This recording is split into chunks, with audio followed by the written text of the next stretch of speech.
Well, it's too cold to swim now, but Macon-Bibb County is preparing safety measures to protect you while out along the river at Amerson River Park. 41 NBC's Brick Nelson tells us what's new at the park for your next visit.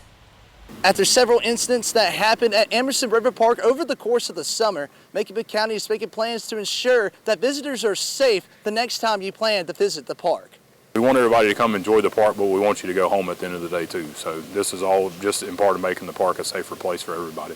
Macon-Bibb Fire Department partnered with the Parks and Beautification and Newtown Macon to put more safety measures in place in case of an emergency.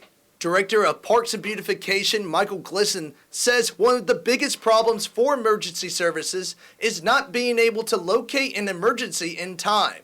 The problem with it is when the fire department or whoever, ambulance would show up, they didn't quite know where to go. They just knew it was Amerson Park. It's a big place, so we needed some kind of way to give them a reference point on where to go.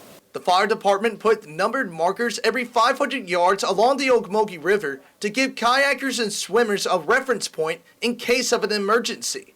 Special Operations Officer for the fire department, Garen Flanders, says this will give emergency services an exact location to help with faster response times.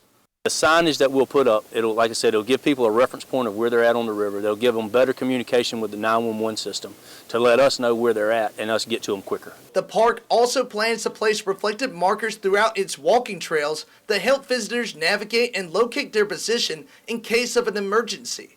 Flanders says he wants everyone who visits the park to have fun, but also feel safe. The biggest thing is be responsible. You know, be your brother's keeper. Look out after the people that are with you. And like I said, just be aware of your surroundings. That's the biggest thing. In Macon, Brick Nelson, 41 NBC News. And the fire department says there's also plans to extend the signage along the river to the Spring Street boat ramp.